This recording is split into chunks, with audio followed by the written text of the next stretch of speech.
कोई भी सपना साकार करने के लिए SSC download the app now. कोई भी सपना साकार करने के लिए सबसे जरूरी है सही कोच का होना। चुनिए एग्जाम प्लस को और करें अपने एसएससी यूपी पुलिस का सपना साकार। Download the app now.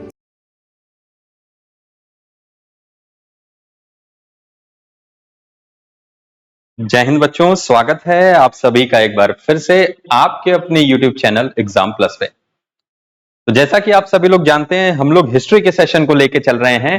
तो आज से फिर हम लोग हिस्ट्री के महत्वपूर्ण प्रश्नों को लेकर आए हैं जो आपके अपकमिंग एग्जामिनेशंस जैसे कि यूपीपी, आरओ, एआरओ और अन्य जो प्रतियोगी परीक्षाएं हैं, रेलवे, एसएससी, बैंक, उन सभी के लिए बड़े इंपॉर्टेंट है।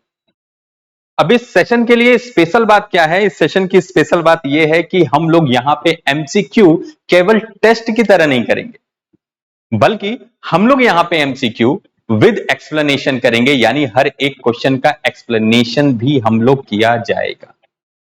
और आप सभी लोगों को एक बात यह भी बता दूं कि हम सभी लोगों को यह चीज भी ध्यान रखनी है कि यहां पे आपको एक कम समय में क्वेश्चंस को करने की कोशिश करनी है। तो आपको 10 से 20 सेकंड का समय दिया जाएगा एक क्वेश्चन के आंसर को करने के लिए, और उसके बाद फिर मैं उसके एक्सप्लेनेशन को आपके सामने रखूंगा। चलिए तो स्टार्ट करते हैं आज के अपने इस सेशन को। हम लोग मिलके जो हमारा हिस्ट्री का महत्वपूर्ण प्रश्नों का एक एमसीक्यू का सेशन है, और आज का पहला क्वेश्चन आपके सामने ये रहा। रॉलेट सत्याग्रह के बारे में गलत कथन का चयन करिए।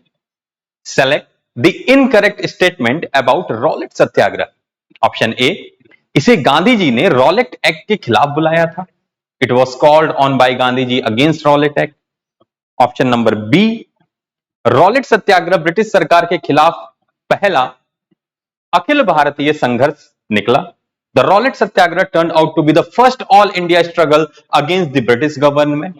ऑप्शन नंबर सी, इस सत्याग्रह में पूरे भारत में बड़ी संख्या में गांवों ने भाग लिया। A large number of villages all over the India took place in this सत्याग्रह। या ऑप्शन नंबर डी, 6 अप्रैल 1919 हड़ताल का दिन था। 6 अप्रैल 1919 was the day to observe हड़ताल। तो इनमें से कौन सा ऑप्शन सही होगा ये आपको बताना है। तो फटाफट से सभी लोग अपने आंसर को कमेंट करेंगे। जल्दी जल्दी से सभी को 10 से 20 सेकंड का समय आप सभी बच्चों को दिया जाएगा, और आप सभी लोगों को उसी के अंदर आंसर को करना है, फटाफट से करना है। ठीक है, तो जल्दी जल्दी से सभी लोग आंसर करिए फटाफट से बच्चों, फास्ट फास्ट फास्ट फास्ट।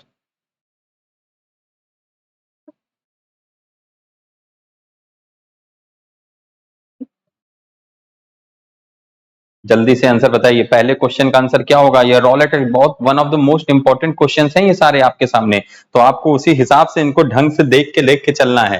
तो आपसे क्वेश्चन में क्या पूछ रहा है कि रॉलेट सत्याग्रह के बारे में जो कथन दिया इनमें से कौन सा गलत है। तो इसको बहुत ध्यान से सुनो, ठीक है, बहुत ध्यान से। जो ऑप्शन नंबर सी दिया है ना कि इस सत्याग्रह में पूरे भारत में बड़ी संख्या से गांवों ने जो संपर्क लिया था, तो ये चीज ध्यान रखिएगा कि ऑप्शन नंबर सी यहां पे आपका गलत है। ठीक है, जो रॉलेट सत्याग्रह है ये ब्रिटिश सरकार थी, उसके खिलाफ ये पहला अखिल भारतीय संघर्ष तो साबित हुआ था, लेकिन एक बात इसकी जो कमी रह गई थी, आप कह सकते हैं कि ये सिर्फ शहरों तक ही सीमित रह गया था। और अप्रैल 1919 में देश में कई प्रदर्शन और हड़ताल हुए थे, और सरकार ने उन्हें दबाने के लिए बहुत क्रूर उपायों का भी इस्तेमाल किया था। ये आप सभी लोग जानते हैं इस चीज को। यहां पे अपने शक्ति का प्रदर्शन करने के लिए, अपने शासन को स्थापित करने के लिए ब्रिटिशर्स ने क्या किया? बहुत क्रूर शासन को किया, बहुत क्रूर अपने उन उपयोगों को भी किया, उन सारे स्वरूपों को, उपायों को किया जो सत्याग्रह या जो भी उनके खिलाफ आवाज उठती थी उसको दबाने के लिए। तो ये चीज हम लोग ध्यान रखेंगे। तो इसका जो ऑप्शन नंबर सी है आपका, ऑप्शन नंबर सी क्या होगा? ये आपका बिल्कुल यहां पे गलत है इसके बारे में ये कथन। ठीक है, तो option number C will be the correct answer यहां के अकॉर्डिंगली आपका। चलिए नेक्स्ट क्वेश्चन। नेक्स्ट क्वेश्चन आपके सामने ये रहा। बंगाल विभाजन के संबंध में सही कथन का चयन करें। Select the correct statement regarding the partition of Bengal. Option A, viceroy Curzon ने 1906 में बंगाल का विभाजन किया। ठीक है, viceroy Curzon partition Bengal in 1906। विभाजन से पहले बंगाल ब्रिटिश भारत का दूसरा सबसे बड़ा प्रांत था। ऑप्शन नंबर सी, अंग्रेजों ने विभाजन के कारण के रूप में प्रशासनिक सुविधा दी। और ऑप्शन नंबर डी, कांग्रेस ने विभाजन का ज्यादा विरोध नहीं किया। इनमें से कौन सा ऑप्शन आपको सही लगता है अकॉर्डिंग टू दी क्वेश्चन? तो आप उसके अकॉर्डिंगली आंसर करेंगे। फटाफट से अपना आंसर कमेंट करेंगे सभी लोग। फास्ट बच्चों, कमेंट फास्ट। ठीक है, आपको ऑप्शंस आपके सामने क्या क्या है? तो आपके सामने ऑप्शन दिया हुआ है कि वायसराय करजन ने 1906 में बंगाल का विभाजन किया। ऑप्शन नंबर बी दिया है विभाजन के पहले बंगाल ब्रिटिश भारत का दूसरा सबसे बड़ा प्रांत था। ऑप्शन नंबर सी है अंग्रेजों ने विभाजन के कारण के रूप में प्रशासनिक सुविधा दी। या ऑप्शन नंबर डी है कांग्रेस ने विभाजन का ज्यादा विरोध नहीं किया। आपको क्या करना है? सही कथन को चयन करना है। तो इसके लिए ध्यान रखिएगा, आपका जो ऑप्शन नंबर सी है, यह ऑप्शन नंबर सी बिल्कुल सही है। 1905 में जब बंगाल का विभाजन किया गया उस समय वायसराय करजन था। 1905 में उसने क्या किया? बंगाल का विभाजन किया। और उस समय जो बंगाल था ना, ब्रिटिश भारत का सबसे बड़ा प्रांत था। और इसमें आपको ध्यान रखिएगा बिहार और उड़ीसा के भी कुछ हिस्से शामिल थे।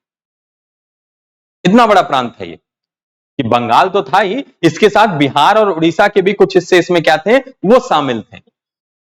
और अंग्रेजों ने प्रशासनिक सुविधा के कारणों से ही बंगाल को विभाजित करने का तर्क दिया था उस समय कि क्यों विभाजित किया जा रहा है। तो उसका तर्क यही दिया था कि प्रशासनिक कारण, जैसे आज भी आप देखते होंगे प्रेजेंट सिनेरियो में भी, कि जिला जो है उसको क्या कर दिया, जो डिस्ट्रिक्ट होता है उसको बांट दिया जाता है सिटीज को। आपने देखा होगा इस चीज को ना, कि नया एक कभी क्या स्टेट बना दिया नया, कभी क्या सिटी को भी डिवाइड कर दिया अलग अलग। तो स्टेट तक जब बन जाते हैं नए, तो वही वो था। क्यों? क्योंकि जब बहुत बड़ा परिक्षेत्र होता है तो उस कंडीशन में वहां पे जो उसकी व्यवस्था है उसको करने में दिक्कतें काफी आती हैं।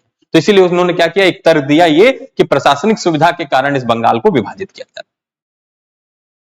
बंगाल का विभाजन जो था ये कोई शांतिपूर्ण ढंग से होने वाली चीज नहीं थी। और पूरे भारत के लोग उस समय इससे क्रोधित थे।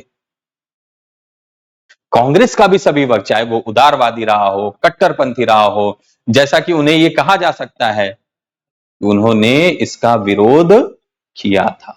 ठीक है, ध्यान रखना इस चीज को।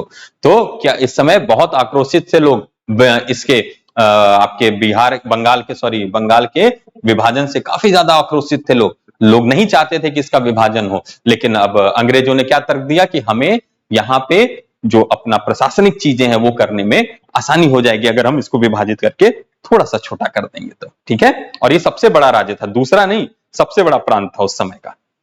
Next, third question, all India Muslim league के संबंध में गलत कथन का चयन करें। ठीक है, choose the wrong statement regarding all India Muslim League. Options are, ध्यान से देखिए ऑप्शंस क्या हैं। 1906 में ढाका में अखिल भारतीय मुस्लिम लीग का गठन किया गया। ऑप्शन नंबर बी कह रहा है लीग ने बंगाल के विभाजन का विरोध किया था। ऑप्शन नंबर सी कह रहा है कि यह मुसलमानों के लिए एक अलग निर्वाचन मंडल चाहता था।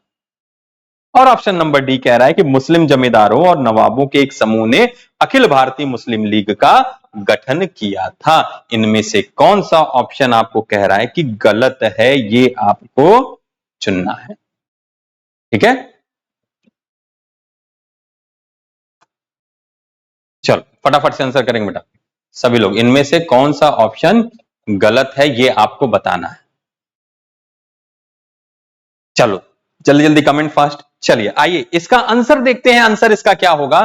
तो जब हम क्वेश्चन नंबर 3 के बारे में बात करेंगे तो ये चीज समझना, इसका जो ऑप्शन नंबर बी आपका दिया है ना, क्या लीग ने बंगाल के विभाजन का विरोध किया था। तो ध्यान रखना, जब 20वीं शताब्दी के जो शुरुआत के दशकों में बहुत सारे विकास हुए थे, मुस्लिम जमींदारों और नवाबों के एक समूह ने 1906 में ढाका में अखिल भारतीय मुस्लिम लीग का गठन किया था। और इतना ही नहीं, जब उस समय पूरा भारत आक्रोशित था बंगाल के विभाजन में कि बंगाल का विभाजन क्यों हो रहा है, उससे पूरा भारत उस समय क्रोधित हो उठा था, भारत के लोग क्रोधित हो उठे थे, तो उस समय लीग ने, इस मुस्लिम लीग ने बंगाल के विभाजन का समर्थन किया था और इसने मुसलमानों के लिए एक अलग निर्वाचन मंडल की भी मांग की, जिसे सरकार ने 1909 में मान भी लिया था, अलग निर्वाचन मंडल की जो इसने मुसलमानों के लिए बात की थी। तो ये आपके इसमें यहां पे आपका कौन सा ऑप्शन नंबर बी जो है वो क्या हो जाएगा, यहां पे ऑप्शन नंबर बी ये आपका गलत है। ठीक है, उन्होंने इसका विरोध नहीं किया था, ये जो ऑप्शन नंबर बी आपके सामने है, उन्होंने इसका विरोध नहीं किया था, इन्होंने इसका क्या किया था, इन्होंने इसका समर्थन किया था। चलिए आगे बढ़ते हैं, नेक्स्ट क्वेश्चन। भारत सरकार अधिनियम 1858 के बारे में कौन सा कथन गलत है? The false statement about the government of India act 1858 is, इसे ईस्ट इंडिया कंपनी की शक्तियों को ब्रिटिश क्राउन को हस्तांतरित कर दिया था। इसने 2 अप्रैल 1858 को ब्रिटिश संसद द्वारा पारित किया गया था। इस अधिनियम ने भारत को अंग्रेजों का प्रत्यक्ष उपनिवेश बना दिया था, या भारत के गवर्नर जनरल और वायसराय की उपाधि दी गई थी। 1858 के बारे में आपसे बात कर रहा है, फटाफट से आंसर करिए। आपसे पूछ क्या रहा है, आपसे पूछ रहा है कि इनमें से कौन सा कथन क्या है, गलत है। जल्दी से आंसर करेंगे सभी लोग, इनमें से कौन सा कथन इसमें गलत है, ये आपसे पूछ रहा है। फटाफट से आंसर, फास्ट बच्चों, जल्दी जल्दी, कि कौन सा कथन इसमें गलत है। तो इसमें ध्यान रखना, आपका जो ऑप्शन नंबर बी दिया है ना, कि इसे 2 अप्रैल 1858 को ब्रिटिश संसद द्वारा पारित किया गया था। ठीक है,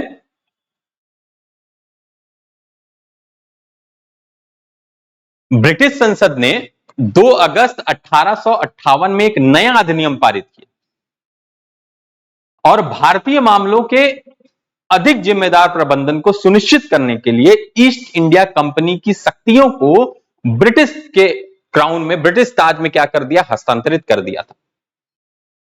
ठीक है, ध्यान रखना इसमें, इसमें आपका टाइम क्या दिया था, 2 अप्रैल दिया है, तो 2 अप्रैल को नहीं हुआ था ये, कब हुआ था ये, 2 अगस्त को हुआ था, अप्रैल में नहीं है। ईयर सही दिया है, डेट भी सही दिया है, लेकिन मंथ गलत दिया है, अप्रैल नहीं था, वो मंथ कौन सा था, अगस्त का मंथ।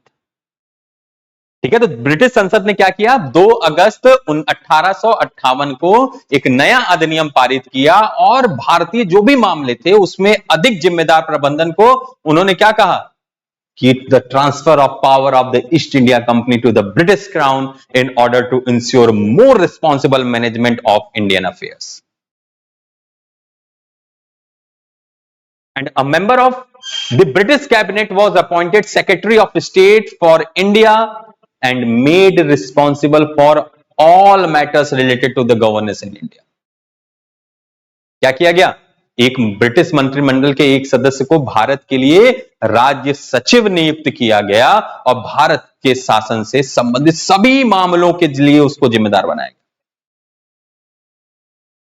और उन्हें सलाह देने के लिए एक परिषद भी दी गई जिसे भारत परिषद कहा जाता था और भारत के गवर्नर जनरल को वायसराय की उपाधि भी दी गई थी, यानी क्राउन का एक निजी प्रतिनिधि।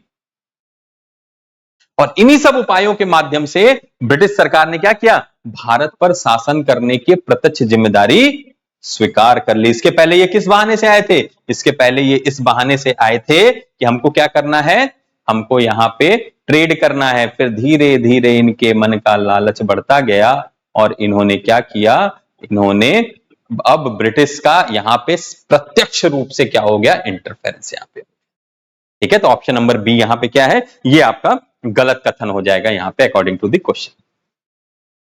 आइए नेक्स्ट क्वेश्चन देखते हैं, 5वां क्वेश्चन। वेद समाज के संबंध में कौन सा कथन सत्य नहीं है, which statement is not true regarding Ved समाज।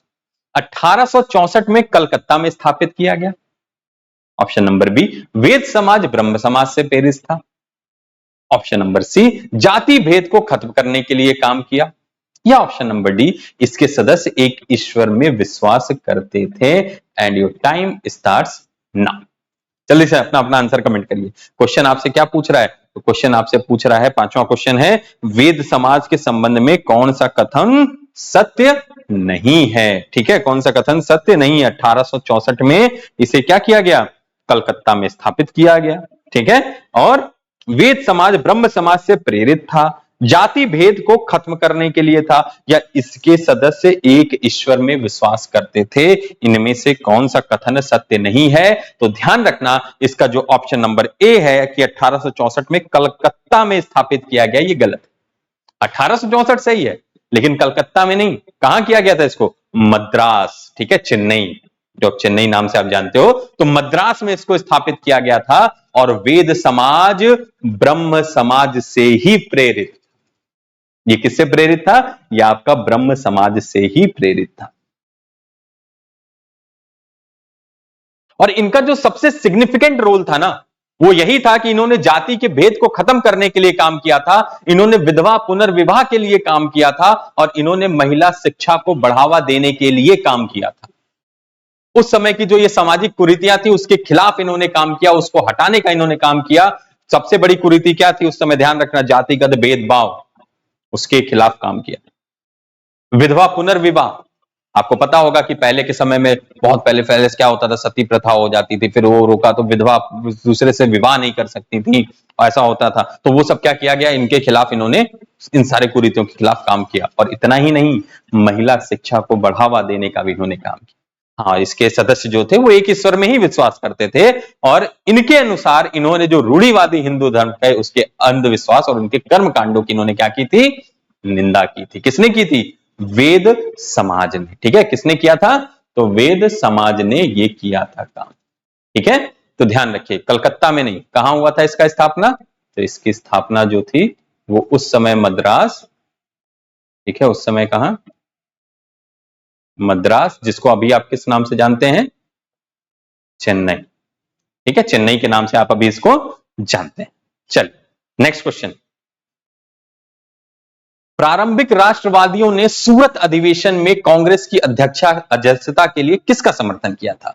Early nationalist supported whom for the presidency of Congress in Surat? Option A Lala Lajpat Rai, option B doctor Ras Behari Bose, option C Madan Mohan Malaviya, या ऑप्शन नंबर डी दादा भाई नेहरू। किसका समर्थन किया गया था? फटाफट से अपना आंसर कमेंट करें। छठवें क्वेश्चन के लिए सूरत के अधिवेशन की बात कर रहे हैं। सूरत का अधिवेशन बड़ा इंपॉर्टेंट था, आपको पता होगा, कांग्रेस के इतिहास के लिए भी बड़ा इंपॉर्टेंट था सूरत का अधिवेशन। ठीक है, तो इसमें ध्यान रखना, इसमें ऑप्शन नंबर बी जो है ये आपका बिल्कुल करेक्ट है। तो सूरत का अधिवेशन था, उस सूरत के अधिवेशन में जो चरमपंथियों थे, उन चरमपंथियों ने क्या किया था? कांग्रेस के अध्यक्ष पद के लिए लाला लाजपत राय की उम्मीदवार को आगे बढ़ाने की कोशिश की थी। और जबकि शुरुआती जो राष्ट्रवादी थे वो सब ये चाहते थे कि डॉक्टर रास बिहारी घोष को अध्यक्ष पद के लिए नामांकित किया जाए। आपको पता है कि सूरत एक्सप्लीट के नाम से जाना जाता है इसको। कांग्रेस का क्या हुआ था? दो फाड़ हो गया था सूरत में ही। ठीक है, इसको ध्यान रखिएगा। तो वहां पे जो चरमपंथी थे वो किसको चाहते थे? लाला लाजपत राय को चाहते थे कि वो कांग्रेस के अध्यक्ष पद के उम्मीदवार बने। जबकि जो शुरुआती और नेता थे, राष्ट्रवादी नेता थे, वो किसको चाहते थे? वो सारे डॉक्टर रास बिहारी बोस को चाहते थे कि वो क्या बने? ठीक है, अर्ली नेशनलिस्ट जो थे। और एक्सट्रीमिस्ट किसको चाहते थे? तो लाला लाजपत राय को कौन चाहता था? तो ध्यान रखना, जितने भी एक्सट्रीमिस्ट थे, ठीक है, ये किसको चाहते थे? लाला लाजपत राय को चाहते थे कि वो हमारे नेता बने। ठीक है, चलो नेक्स्ट क्वेश्चन, आज का third last question, fourth last, sorry, 10 question करेंगे आज हम लोग।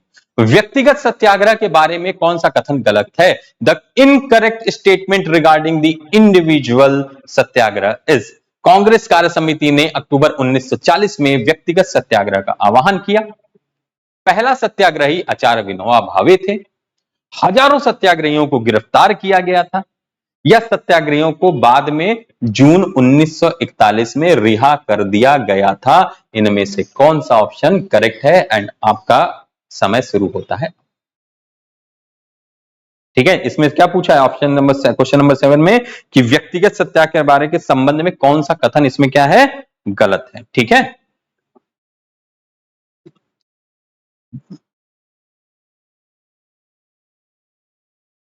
बहुत देखो इतना क्लोज इसमें आपको ऑप्शंस मिलेंगे ना कि आपको बड़ी दिक्कत होगी, बहुत सारी चीजें आपको होगा कि आप कंफ्यूज हो जाओगे। ठीक है, इसमें इसीलिए ध्यान से देख के समझ के आंसर को किया करो। ठीक है, मैं थोड़ा सा हट जा रहा हूं ताकि आपका छुपे ना ये क्वेश्चन।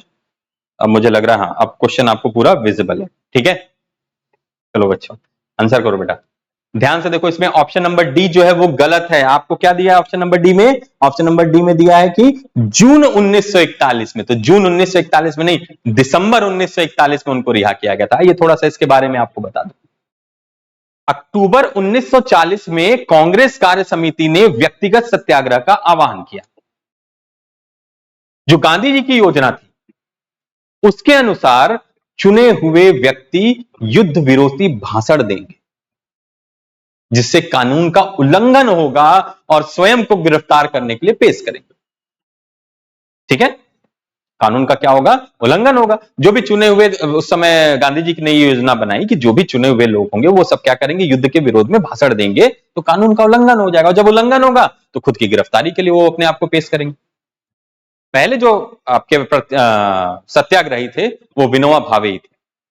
ठीक है, पहले सत्याग्रही जवाहरलाल नेहरू, सरोजिनी नायडू, सी राजगोपालचारी, इनके सहित हजारों सत्याग्रहियों को गिरफ्तार कर लिया गया था। लेकिन बाद में कब? 1941 के दिसंबर में इनको क्या कर दिया गया? 1941 के दिसंबर में इनको आजाद कर दिया गया। तो यहां पे जो ये जून लिखा हुआ है, ये जून नहीं होके क्या होगा? अगर यहां दिसंबर लिखा होता तो ये आपका सही आंसर हो जाता। ठीक है, अगर ये दिसंबर लिखा होता तो क्या होता है? ये आपका करेक्ट आंसर हो जाता। चलिए, third last question of the day. Swami Dayanand Saraswati के बारे में इनमें से कौन सा कथन गलत है? Which of the following statement is incorrect regarding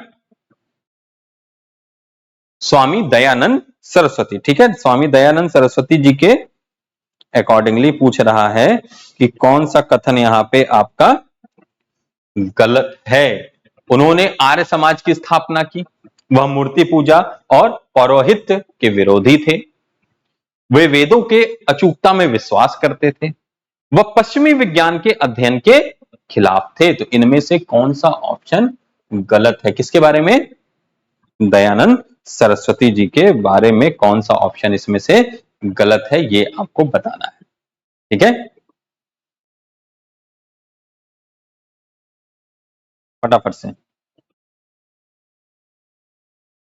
जल्दी से देखो। ध्यान रखना, दयानंद सरस्वती जी इन्होंने भी बड़ा सोशल रिफॉर्म्स किए थे। ठीक है, तो इनका जो ऑप्शन नंबर डी यहां पे दिया है ना कि वो पश्चिमी विज्ञान के खिलाफ थे, ये गलत है। वो उसका समर्थन करते थे। ठीक है, जो स्वामी दयानंद सरस्वती थे, इन्होंने जो पुरुषों की समस्या थी उसकी ओर ध्यान आकर्षित किया, क्योंकि वे वास्तविक दुनिया में रहते थे और दूसरी दुनिया के परंपरा में के विश्वास से दूर रहते थे। और इन्होंने ही पश्चिमी विज्ञान के अध्ययन का बहुत ज्यादा क्या किया था? समर्थन किया था। इन्होंने खिलाफत नहीं की थी, इन्होंने क्या किया था? समर्थन किया था। यानी यहां पे आपका ऑप्शन नंबर डी जो है, ये कथन क्या है? ये गलत कथन है आपका दयानंद सरस्वती जी के लिए। Second last question of the day. निम्नलिखित में से किस सुधार की मांग नरमपंथियों ने नहीं की थी? Which of the following reform was not demanded by moderates? Option: civil सेवाओं का भारतीयकरण, इंडियनाइजेशन ऑफ सिविल सर्विसेज, शस्त्र निरसन अधिनियम, रिपेल ऑफ आर्म्स एक्ट, विधान परिषदों की संख्या में कमी, reduction in the number of legislative council, या ऑप्शन नंबर डी भारतीय उद्योगों का संरक्षण। इनमें से किसकी मांग नरमपंथियों ने नहीं की थी, ये आपसे पूछा है। आप लोग फटाफट से अपना आंसर कमेंट करेंगे। कौन सा ऑप्शन आपको लगता है कि इनमें से जिसकी मांग उन्होंने नहीं की थी? फटाफट से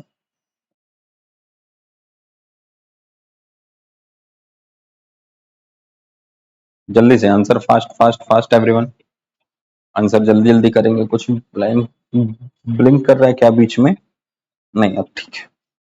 चलो, तो देखो ध्यान रखना, इन्होंने 1961 के अधिनियम द्वारा जो बनाई गई विधान परिषद थी उसके कमी की मांग नहीं की थी। किसकी मांग की थी? उसके विस्तार की मांग की थी। ठीक है, यहां पे ध्यान रखना, ऑप्शन नंबर ये क्या है? ये इसके मांग नहीं की थी। इन्होंने किसके लिए किया था? ध्यान रखना, इन्होंने विस्तार के लिए मांग की थी। 1961 का जो आपका अधिनियम था जिससे ये बना था परिषद, ठीक है, विस्तार के लिए कहा था उन्होंने, कमी के लिए इसके नहीं कहा था। Next question, last question of the day, निम्नलिखित में से कौन सा कथन भारत के grand old man Gopal Krishna Gokhale के बारे में गलत है? Which of the following statement is wrong regarding the grand old man of India Gopal Krishna Gokhale? वह महात्मा गांधी के राजनीतिक गुरु थे। उन्होंने अंग्रेजी सेना पर भारी खर्च करने की आलोचना की।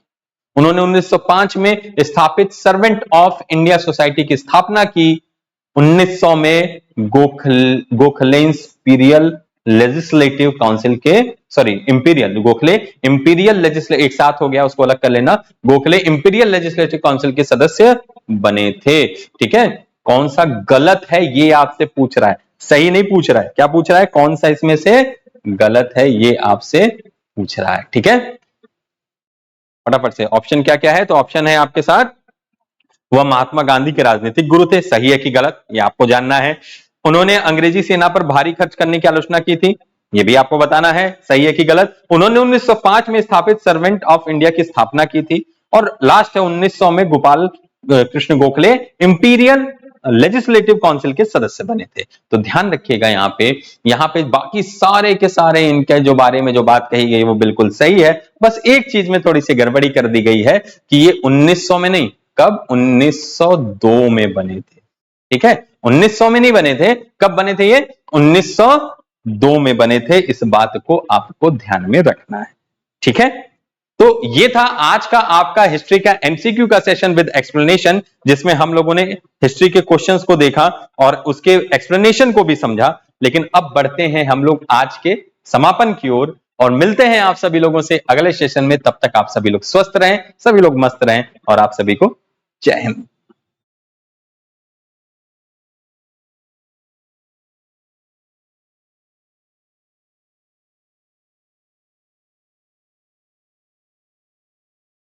कोई भी सपना साकार करने के लिए सबसे जरूरी है सही कोच का होना। चुनिए एग्जाम प्लस को और करें अपने SSCUP पुलिस का सपना साकार। Download the app now. कोई भी सपना साकार कर